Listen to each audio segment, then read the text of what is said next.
अभी कुछ समय पहले कांग्रेस पार्टी के राष्ट्रीय अध्यक्ष मल्लिकार्जुन खड़गे जी ने एक प्रेस वार्ता करी है जो नेशनल हेराल्ड घोटाला, नकली गांधी परिवार, accused number 1 Sonia Gandhi, accused number 2 Rahul Gandhi ने किया है, उस पर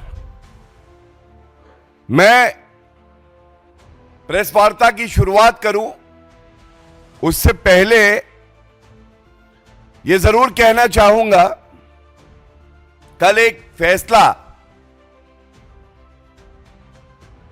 अदालत का आया और यह फैसला क्या है? क्या यह क्लीन चिट है?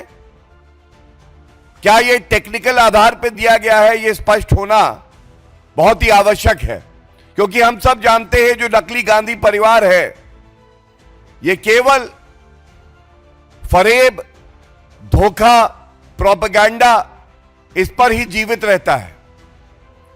तो मैं ये बता दूं, दो मामले। पहला मामला एक प्राइवेट कंप्लेंट जो कि फाइल करी गई सुब्रमण्यम स्वामी जी द्वारा, और इस प्राइवेट कंप्लेंट में धाराएं क्या थी? धाराएं थी 403 dishonest miss appropriation of property, 406 criminal breach of trust, और सबसे जरूरी 420 चीटिंग, धोखाधड़ी। ये आरोप लगे सोनिया गांधी और राहुल गांधी पे। ये पहला मामला है।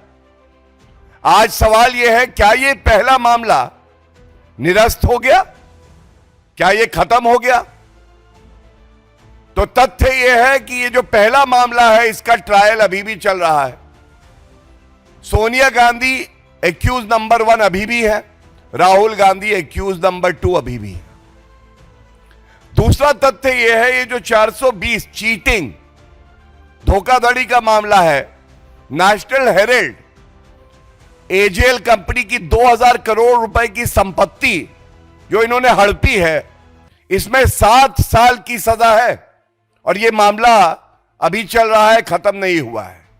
यह बात कांग्रेस पार्टी ना किसी को बता रही है, और जब पत्रकार बंधुओं ने यह सवाल आज प्रेस वार्ता में पूछा तो ना मल्लिकार्जुन खड़गे जी के पास इसका कोई उत्तर था और ना अभिषेक मनु सिंघवी जी जो मेरे साथी हैं, वरिष्ठ अधिवक्ता हैं, उनके पास कोई उत्तर था। तीसरा तथ्य, सोनिया गांधी जी और Rahul Gandhi, they are accused in this trial and they are out on bell.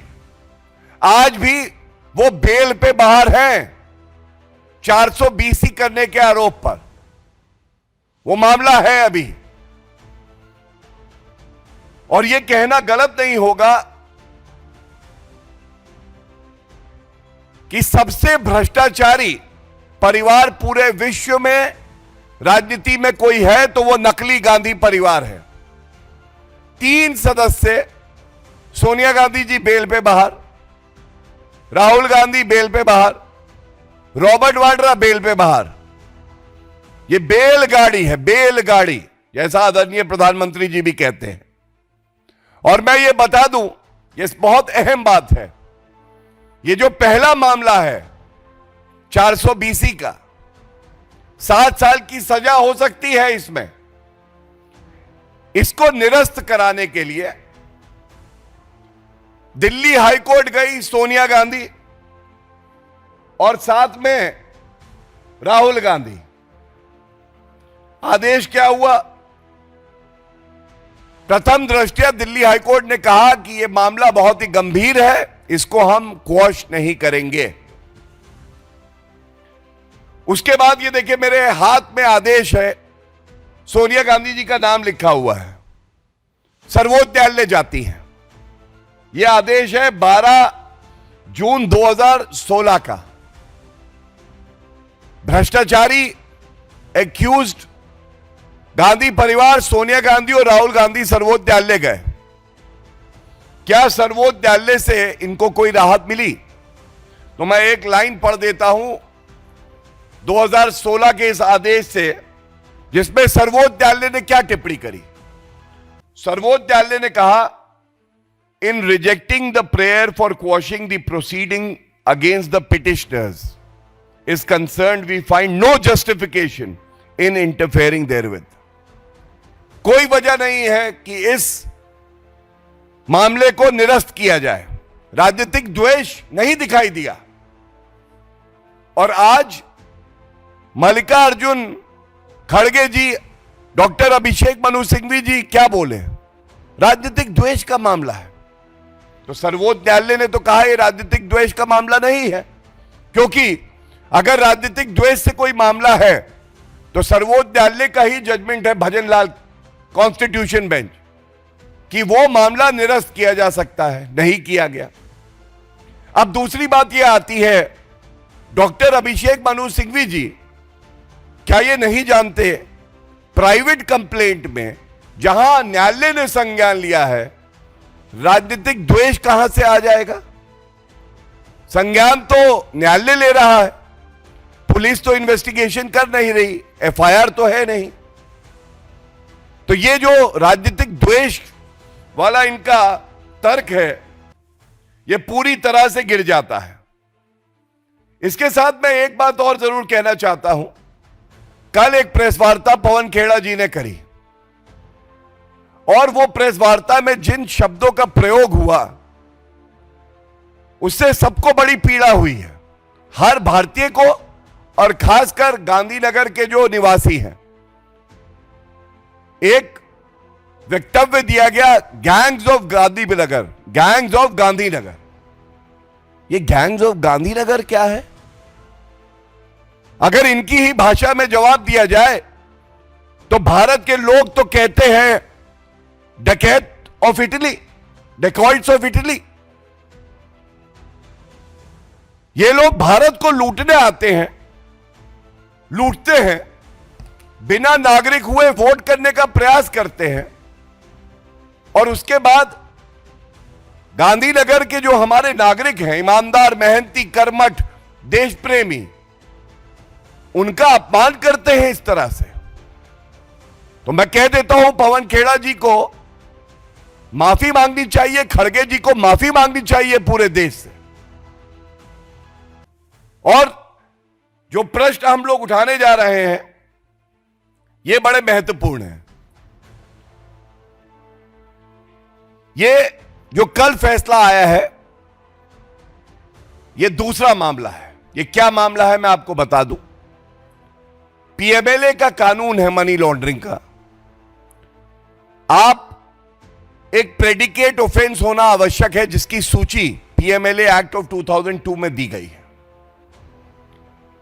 और ये जो सारे 420 इंडियन पीनल कोड का ये प्रेडिकेट ऑफेंस है, लेकिन कल न्यायाधीश जी ने ये कहा क्योंकि ये प्राइवेट कंप्लेंट है, इसलिए एफआईआर नहीं है, तो मैं इसका संज्ञान नहीं ले रहा। ये टेक्निकल बात थी, लेकिन हमें नहीं भूलना चाहिए इसके साथ और क्या क्या कहा। उसी फैसले में यह कहा है कि ED can continue with further investigation. ED अपनी जांच को आगे बढ़ा सकती है, उस मामले को निरस्त नहीं किया न्यायालय ने। अब विधिक तौर पे यह भी हमें पता होना चाहिए, क्योंकि ये ट्रायल कोर्ट का फैसला है, इसको इन्वेस्टिगेटिंग एजेंसी अगर चाहे तो उच्च न्यायालय में भी चुनौती दे सकती है, सर्वोच्च न्यायालय में भी जा सकती है, फर्दर इन्वेस्टिगेशन भी कर सकती है। तो ये क्या जीत है? ये हो हल्ला है किस बात का? और एक बड़ा संदेश मैं यहां से कुछ बिंदु उठा के देना चाहता हूं। आप याद करिए, राहुल गांधी जी और अभी गौरव गोगोई जी ने संसद के पटल पर क्या कहा। उन्होंने कहा भारत की जुडिशरी कॉम्प्रोमाइज्ड है, ये गौरव गोगोई जी का वक्तव्य है। राहुल गांधी जी ने कहा भारत की जुडिशरी ये दो लोग चला रहे हैं। तो आज हमारे ट्रायल कोर्ट के जो न्यायाधीश हैं, आप देखिए, वो संविधान संगत फैसला कांग्रेस तो मान रही है, तो यह भी स्पष्ट हो गया कि भारत का लोकतंत्र मजबूत है, जुडिशरी भी मजबूत है, और यहां जितनी संवैधानिक संस्थाएं हैं वो सब मजबूत हैं। दूसरी बात, ये लोग पॉलिटिकल वेंडेटा की करते हैं, और आज ही की प्रेस वार्ता में खड़गे जी ने यह बात उठाई। उन्होंने कहा इंटेरोगेशन राहुल गांधी जी का, सोनिया गांधी जी का ईडी ने किया था। अब आप देखिए, जब ये कहते हैं कि जांच एजेंसियों पे दबाव है, ये इंटेरोगेशन होने के बाद अरेस्ट नहीं हुई। अब आप देखिए निष्पक्षता, इस पे खड़गे जी क्या बोलेंगे? आज उन्हें न्यायपालिका अच्छी लग रही है। ये वैसे ही है जैसे निर्वाचन आयोग तेलंगाना, कर्नाटका, हिमाचल के परिणाम आने के बाद अच्छा हो जाता है, लेकिन महाराष्ट्र, हरियाणा और दिल्ली जब इसके परिणाम आते हैं तो खराब हो जाता है, वोट चोरी हो जाती है।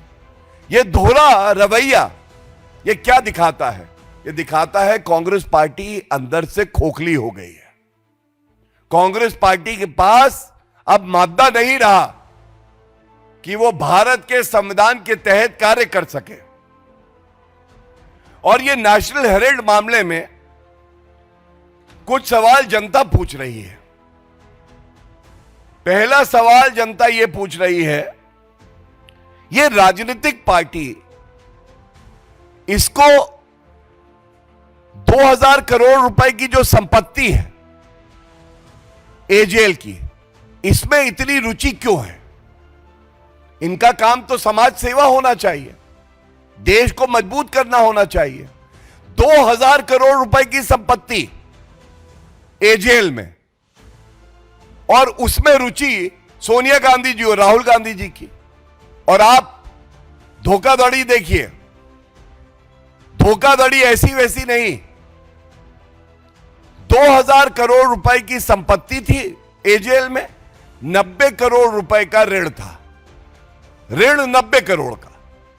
तो कोई और होता तो 2000 करोड़ रुपए की संपत्ति में 100 करोड़ की संपत्ति कम भाव में भी बेच के 90 करोड़ का ऋण चुका देता, बचता कितना? 1900 करोड़।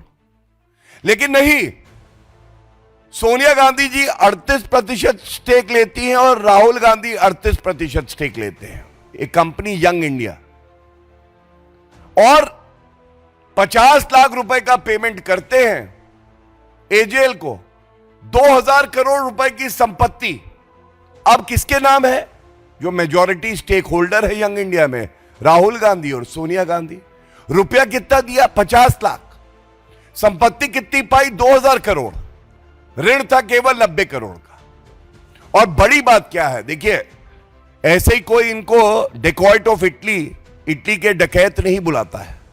जो 50 लाख दिया था वो भी अपनी जेब से नहीं दिया था सोनिया गांधी जी और राहुल गांधी जी ने, वो भी एक कंपनी थी डोटेक्स। डोटेक्स ने 1 करोड़ रुपया दिया, उसमें से 50 लाख दिया। मतलब चवन्नी अपनी जेब से नहीं गई और 2000 करोड़ रुपए की संपत्ति इन्होंने अपने कंट्रोल में ले ली। अब पहले केस के बारे में जो मैंने प्रश्न पूछे, उसका उत्तर सोनिया गांधी जी, राहुल गांधी जी में तो हिम्मत ही नहीं है कि दे दें। मल्लिकार्जुन खड़गे जी नहीं दे रहे। अभिषेक मनु सिंघवी जी विधि के ज्ञाता है, लेकिन दबाव में इतने हैं कि जब वो प्रेस वार्ता कर रहे थे तो ऐसा लग रहा था कि राहुल गांधी के लिए बोलने के लिए वो संविधान को, मनी लॉन्ड्रिंग एक्ट को और जो हमारी प्रोसीजरल कोड्स हैं उनको दरकिनार कर रहे हैं। दूसरा, ये जो सवाल पूछे हैं 2000 करोड़ रुपए की संपत्ति का, आपको करना क्या है? तीसरा बड़ा एक और इसका बिंदु है वो है कई प्रॉपर्टीज ऐसी हैं जिसमें एक एक प्रॉपर्टी से 60 लाख रुपए रेंट प्रति माह आ रहा है। 60 लाख रुपए एक प्रॉपर्टी से। अब 60 लाख रुपए अगर रेंट एक प्रॉपर्टी से आ रहा है तो 50 लाख रुपए दे के आप 2000 करोड़ रुपए ले रहे हैं। क्यों?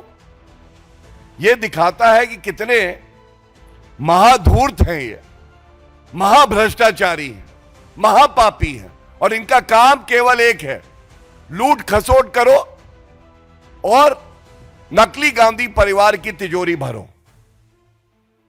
मैं एक लाइन और पढ़ना चाहता हूं।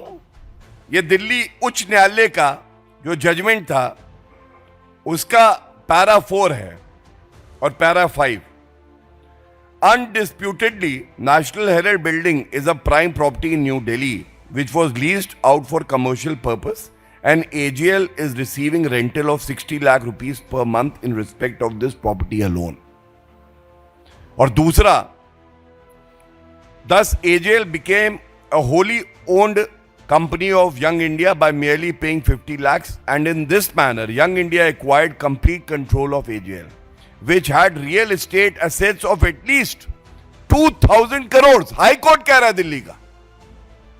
In prime areas of New Delhi, Lucknow, Bhopal, Mumbai, Indore, Patna, Panchkula and other places, according to respondent complainant, the conservative real estate worth of AGL is 5000 crores. Delhi उच्च न्यायालय क्या कह रहा है, सर्वोच्च न्यायालय क्या कह रहा है, यह मैंने आपको बता दिया। और उसके बाद भी इतना हो हल्ला कांग्रेस हेडक्वार्टर में, जो प्रश्न जनता पूछ रही है उस पर कोई उत्तर नहीं। आज यह कहना गलत नहीं होगा, डेकॉइट्स ऑफ इटली, नकली गांधी परिवार सबसे बड़ा भ्रष्टाचारी है, और इनका एक ही असूल है, मीठा मीठा गपगप, कड़वा कड़वा थू थू। आज न्यायपालिका अच्छी है, जो judgement Supreme Court, High Court, trial court के आते हैं, इनके लिए सुविधाजनक नहीं होते हैं तो ये न्यायपालिका पे भी उंगली उठाते हैं, और यही काम निर्वाचन आयोग के लिए करते हैं। मैं इतना ही कहूंगा, जो लोग आज कह रहे हैं ये राहत है, आगे चल के देखते हैं, जो ट्रायल अभी चल रहा है, अगर ऐसा होता है कि 7 साल की सजा होती है, जो कि मुमकिन है, तब यही कांग्रेस पार्टी, यही नकली गांधी परिवार, यही मल्लिकार्जुन खड़गे जी न्यायपालिका में ऐसी ही आस्था व्यक्त करेंगे। ये उम्मीद हमें जरूर है। धन्यवाद। If there are any questions we can take. प्रश्न अगर ठीक है, बहुत बहुत धन्यवाद। So, first of all, I'm proud to be the spokesperson of the Bharatiya Janata Party, and I'm raising issues which resonate with the common man. But best to my knowledge, the conviction rate in trials that have been completed and investigation that has been done by the ED, the conviction rate is 96%. Second, if anybody feels that an investigating agency is acting contrary to law and there is a case of political vendetta, then they are free to move the High Court and the Supreme Court. And if I recollect, there were 14 parties that moved the Supreme Court, alleging that investigating agencies like the ED and the CBI are acting contrary to law and are trying to target leaders of the opposition party, and that petition was dismissed by the Supreme Court. So therefore, it is very easy to plead and to state that there is a case of political vendetta, but being a senior lawyer, I can tell you, to prove it in the court of law is extremely difficult. देखिए, ये केवल ममता बनर्जी की ही घिनौनी सोच हो सकती है। हमारे प्रदेश में इतनी मौतें हुई, उनके प्रदेश में इतनी मौतें हुई, क्योंकि ममता बनर्जी के लिए जो भारतीय नागरिक हैं, जो पश्चिम बंगाल में रहते हैं, उनकी जान की कीमत ही नहीं है। उनके लिए रोहिंग्या की जान बहुत आवश्यक है। जो भारतीय नागरिक नहीं है। और कितनी गलतियां करेंगी ममता बनर्जी, आप बताइए। आरजी कर मेडिकल कॉलेज केस, हत्या और रेप, ममता बनर्जी चुप। संदेश खाली, ममता बनर्जी चुप। हुमायूं कबीर, सर्वोच्च न्यायालय का आदेश आने के बाद पश्चिम बंगाल में कहता है मैं बाबरी मस्जिद बनाऊंगा। ममता बनर्जी तुष्टीकरण की राजनीति की वजह से चुप। क्या कार्रवाई करी? आज भी हुमायूं कबीर को अरेस्ट करवा पाई? गृह मंत्रालय तो उन्हीं के पास है। और अब वोटों पे ताक थी। आपने एक ऐसी हस्ती को भारत में बुलाया जिसको चाहने वाले करोड़ों में है। वही हस्ती लायनेल मेसी मुंबई भी गई, वहां पे तो व्यवस्था ठीक थी। भगदड़ इसलिए हुई क्योंकि कानून व्यवस्था पश्चिम बंगाल में ठप हो चुकी है। कानून व्यवस्था है ध्वस्त, ममता बनर्जी है मस्त। उनको फुर्सत नहीं है कि वो क्या अरेंजमेंट है ये देखें। उनको केवल इस वक्त चुनाव की चिंता है। और हम ये बात डंके की चोट पे कह रहे हैं, आगामी चुनाव पश्चिम बंगाल में ममता बनर्जी हारेगी, जनता उन्हें सबक सिखाएगी, जमानतें जब्त होंगी टीएमसी के कैंडिडेट की, सुपड़ा साफ हो जाए। देखिए, कांग्रेस पार्टी आज वो पार्टी है जिसको हर बात से नफरत है। अगर सकारात्मक बात कोई कर दे, आपने कहा कि कांग्रेस पार्टी को किस बात की चिंता है, तो मैं ये कहना चाहूंगा उनको सबसे बड़ी चिंता है वीबी, विकसित भारत। जिस विकसित भारत का सपना देख के जमीन पे उतार रहे हैं आदरणीय प्रधानमंत्री श्री नरेंद्र मोदी जी, हमारे लिए 140 करोड़ जो भारतीय हैं उनका सशक्तिकरण हो, उनका विकास हो, यह हमारा लक्ष्य है। और उनका लक्ष्य है सोनिया गांधी, राहुल गांधी, प्रियंका गांधी वाड्रा, इनका विकास कैसे हो। और नफरत, इतनी नफरत किसी एक नकली गांधी परिवार में कैसे आ सकती है? आप बात करते हैं, ये लोग मुद्दा उठा रहे हैं महात्मा गांधी जी जैसा। आदरणीय मंत्री शिवराज सिंह चौहान जी ने कहा हमारे मन में है, उनके आदर्शों पे हम चल रहे हैं। ये क्या करते हैं देखिए, पूछेगा अगर कहीं मिले राहुल गांधी। ये एक तस्वीर लेके आए हो, ये देखिए। इस तस्वीर में देखिए पूजनीय महात्मा गांधी जी की तस्वीर नीचे, डॉक्टर बी.आर. अंबेडकर जी की नीचे, और ऊपर कौन है? अरे अच्छा, राहुल गांधी। ओहो अच्छा, खड़गे जी। अच्छा, ये ऊपर हैं और महात्मा गांधी जी नीचे है, डॉक्टर बी.आर. अंबेडकर जी नीचे है। नफरत नंबर 1। इसके बाद सरदार पटेल जी, जवाहरलाल नेहरू जी को भारत रत्न दिया, इंदिरा गांधी जी को भारत रत्न मिला। क्या सरदार पटेल जी को भारत रत्न दिया? नहीं दिया। 1991 में सरदार पटेल जी जैसे महापुरुष को, जिन्होंने अखंड भारत बनाया, इनको उनकी याद नहीं आई। महापुरुषों का अपमान नहीं है। स्टैच्यू ऑफ यूनिटी बनी, हर भारतीय वहां गया, गौरवान्वित हुआ। क्या सोनिया गांधी जी, राहुल गांधी जी आज तक वहां गए हैं?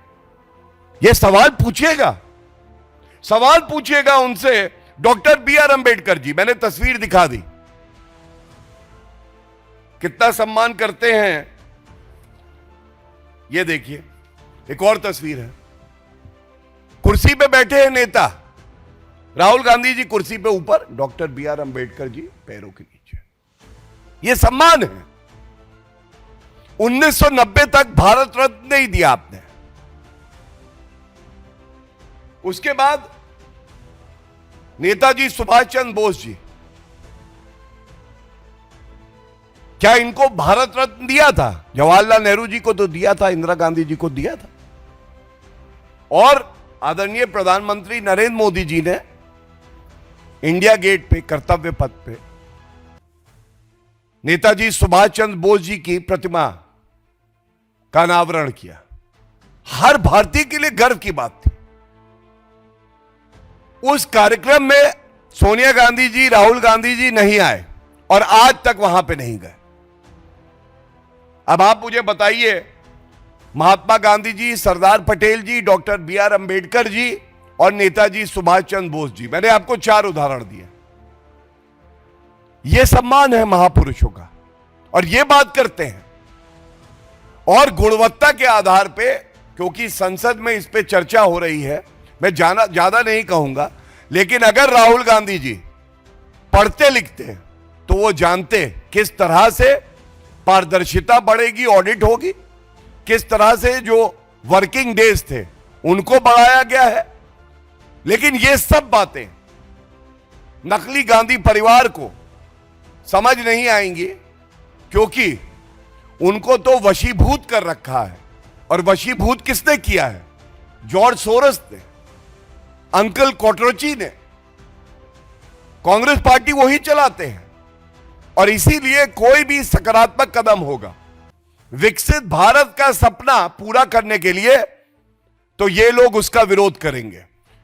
मैं अंत करूंगा एक बात कह के, चेतावनी देता हूं मैं कांग्रेस पार्टी को, राहुल गांधी को, मल्लिकार्जुन खड़गे जी को, आप जितने ही अड़ंगे क्यों ना लगा लें, अगर आदरणीय प्रधानमंत्री श्री नरेंद्र मोदी जी ने ठानी है, अगर 140 करोड़ भारतीय आगे बढ़ चुके हैं कि 2047 से पहले हमें विकसित भारत बनाना है, तो विकसित भारत बन के रहेगा।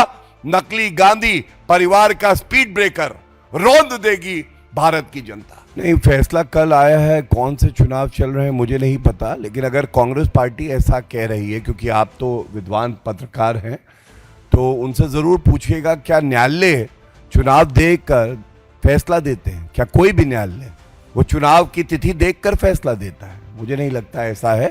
ये हमारी न्यायपालिका पे फिर से प्रश्न चिन्ह लगाने जैसा है और इसकी हम निंदा करते हैं।